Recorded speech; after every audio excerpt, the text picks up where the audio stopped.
Welcome back. This is the Coke Zero halftime report. Promise never to settle for anything unless it's into a lawn chair.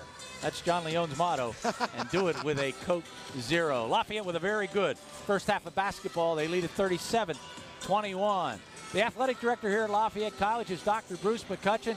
Lafayette had a terrific fall, and Dan Mowdy and Bruce will talk about that. Here's Dan. All right, Gary, thanks a lot. We might move into overtime with this interview only because of all of the great things going on this fall here on the Lafayette College campus. Dr. Bruce McCutcheon, welcome to the halftime show here at LSN.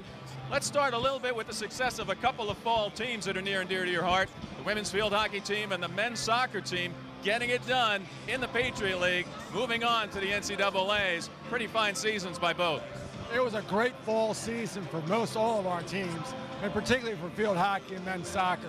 We're pretty excited about the way they played and came home with great hardware. So it was an awesome fall. Take a look at how they did in the NCAAs also, which was pretty impressive. Lafayette winning the field hockey championship in the Patriot League.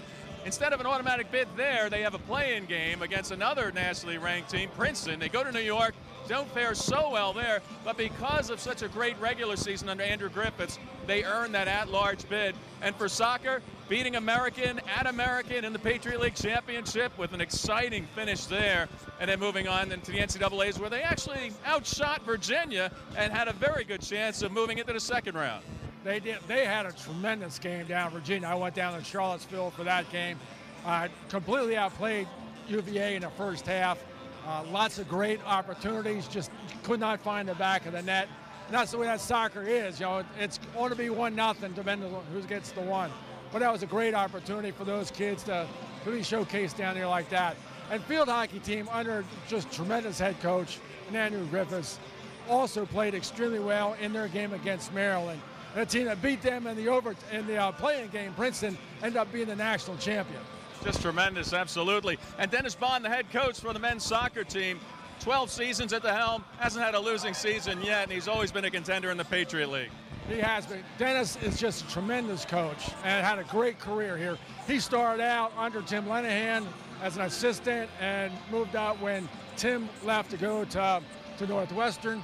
Has just done a tremendous job. I was looking at some records today. You know, we completed the 99th season of men's soccer at Lafayette College. During the 22 years of Patriot League play, we've gotten 7 of those championships. Nearly a third of all the conference championships in men's soccer have come Lafayette's way, and Dennis has been a big part of that. That is a tremendous accomplishment for sure. We're taking a look also ahead now, and there's some major announcements that have been made here on the Lafayette College campus, one of them concerning this building, the Kirby Sports Center, and the arena that we're sitting in right now.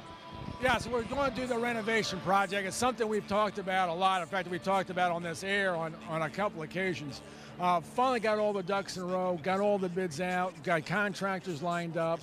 In fact, the work is going to start on this during the interim period. The west end of the stadium, the arena, will undergo that transformation process. And then once basketball season is done, when we get to mid-March, then this east end of the arena will be done. So we're really looking forward to it. It's going to be a complete overhaul, and I think the fans are really going to enjoy the experience when they come into the new facility. I don't know if anybody out there except me remembers Sense-Around, but we're going to have high-def video scoreboards, seat-back chairs. It's going to be rather cozy and comfortable here. Well, we don't want to be too comfortable. Because we want people on the edge of their seats for the great basketball that's going to be played in here, like playing in this first half. What a great first half for our kids. Absolutely. Hey, Bruce, another big accomplishment. Dan Weiss, the president of Lafayette College, making the announcement. It was heard here at the 148th meeting of football, college football's longest played rivalry.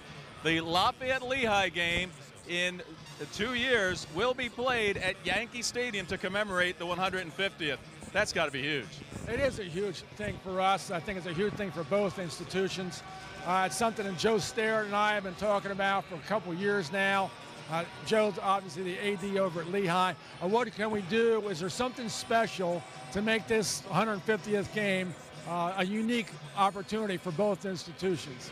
The Yankee Stadium situation presented itself. Had a lot of great conversations with those folks. They're very excited about this whole operation. So we're going to make it work.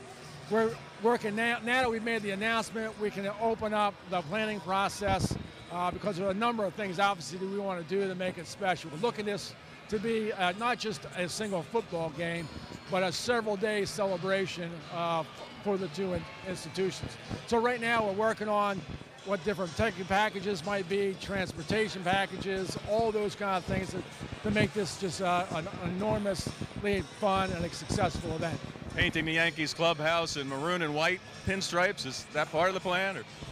Well, I don't know if they'll let us go that far, but we will definitely dress the house to make it look like it's a 150th game. Sounds great. Dr. Bruce McCutcheon, thanks for joining us here at the halftime break, and continued great success both with the teams that play here at Lafayette College and also the looking forward plans that continue to impress everybody in the college community. Dan, thanks very much, and thanks also to all the folks here at RCN and the Lafayette Sports Network. Great. Sounds good. Thanks for that. Now let's bring it back to Gary and John. Well, during the interview, John was remodeling the announcer's suite, which he'll present to Dr. McCutcheon right after the ball game. All right, when we come back, we'll have stats and highlights. You want to take one more look at those Lafayette trophies won in the fall as Patriot League champions. We'll be back. Stay with us.